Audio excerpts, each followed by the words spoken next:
तुम्हारी पत्नी तो वीर पत्नी। ये बड़े बड़े वीर ऐसे ही होते हैं। क्या होते हैं? एक बार एक राजा के यहाँ, राजा के महल में चोर घुस गया चोरी करने के लिए। क्या घुस गया? चोर घुस गया। तो राजा का जो महल था उसके जो है अंदर घुस गया, कहीं छिप कर बैठ गया। उसने सोचा जब राजा सो जाएगा तब हम चोरी करेंगे। तो जब राजा महल में गया, दिन भर तो रहता था दरबार में, लोगों को दंड देता, किसी को पुरस्कार देता, किसी को दंड देता, सब उसके सामने डरते, हाथ जोड़ते, राजा साहब सब उससे क्या करते। लेकिन जब महल में गया तो उस राजा के दो रानियां थी। जैसे राजा महल में दिन भर बेचारा उसे थका हारा था, वहां गया, एक रानी ने उसका एक कान पकड़ा, दूसरी रानी ने दूसरा कान पकड़ा, और कोई एक रानी कान पकड़ इधर खींच रही है, दूसरी इधर खींच। अरे कहे क्यों जी, तुमने हमको जो है बरेली वाला झुमका कहा था कब लाओगे, आज तक लाया नहीं। इधर खींच। कहता राजा कहता अरे चिंता मत करो दे दूंगा। बोले कब दोगे? कान पकड़ के पकड़े हट रही। दूसरे कहते तुमने बनारस वाली साड़ी कहते लाने का कब लाओगे। तीसरी कहती जयपुर वाला लहंगा कब लाओगे। चौथी कहती है कि लखनऊ वाला कंदर कब लाओगे। अब उसके कोई उधर हट रही है कान, कोई उधर हट रही। राजा बेचारा परेशान।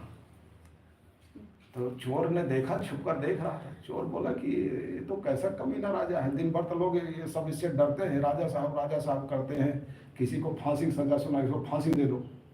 वो बेचारा रो रहा है, रेस को दे दो। किसी को पुरस्कार दे रहा है, सब इससे डरते हैं। लेकिन यहाँ इसकी ये हाल है रानी कि एक रानी इधर कान पकड़ के ऐठ रही है, दूसरी रानी इधर कान पकड़ के ऐठ रही है। अब चोर ने देखा, बोला ये तो राजा महादुष्ट है, दिन में तो बड़ा वीर बनता है और यहाँ इसकी ये हालत। तो उस चोर को आ गई हंसी। क्या आ गई? हंसी। और कहते चोर हंसा तो हंसा। अब जब हंसा तो राजा जो है सोचा कि अंदर कोई है, तो उसने अपने सैनिक को बुलाया, बोला जल्दी आओ अंदर चोर है। राजा के सैनिक आए और उसको पकड़ लिया, चोर को पकड़ लिया और बोले अभी इसको कारागार में डाल दो, सुबह इसका फैसला करेंगे।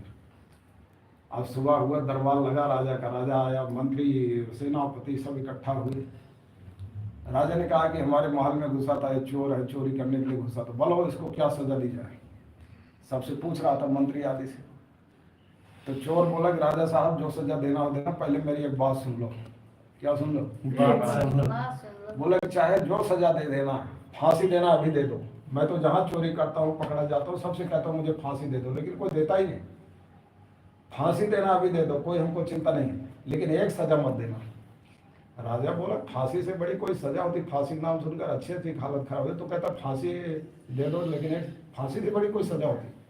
बोला राजा साहब फांसी तो बड़ी अच्छी सजा है, मैं तो जहाँ जाता हूँ, जहाँ पकड़ा जाता हूँ, सबसे यही कहता हूँ फांसी दे दो, कोई देता ही नहीं। तो राजा बोला कि इससे बड़ी सजा कौन सी है। बोले कि राजा साहब फांसी देना अभी दे दो, लेकिन दो स्त्री से विवाह मेरा मत कराना है, ये सजा सबसे कड़क है। क्या? दो स्त्री से विवाह मत कराना। अरे फांसी में तो बस एक बार चढ़ेगा, जो 10 मिनट दर्द होगा फिर चला जाएगा, कुछ पता नहीं। लेकिन ये जो है कि जो जिसका दो स्त्री से विवाह हो जाता है, जिंदगी भर फांसी पर चढ़ता रहता है। इसलिए प्रहलाद ने लिखा है कि बहव्या शपथ देव गे है पतिम लुनंती। भागवत में लिखा है ना, प्रहलाद जी ने भगवान नरसिंह भगवान की स्तुति में कहा है, जो नरसिंह भगवान की स्तुति की है ना 7वें स्कंद में 9वें अध्याय, तो वहां पर प्रहलाद जी ने कहा है नरसिंह भगवान से कि बहव्या शपथ नहीं गे है पतिम लुनंती। जैसे किसी गृहस्थ के बहुत सी पत्नियां हो तो उसको पीड़ा देती हैं। क्या करती हैं? पीड़ा देती हैं। वो कभी सुखी से नहीं रहता।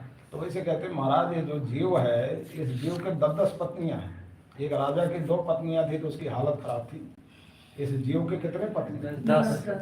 हाँ, 5 ज्ञानेंद्रिया, 5 कर्मेंद्रिया, 10 और 10 अपनी अपनी तरफ खींच रही। एक जो है इधर कान पकड़ खींच रही, एक इधर खींच रही, एक हाथ पकड़ खींच रही, एक टांग पकड़ के, एक इधर टांग पकड़ के, ऐसे 10 स्त्रियां 10 तरफ उसको खींचती।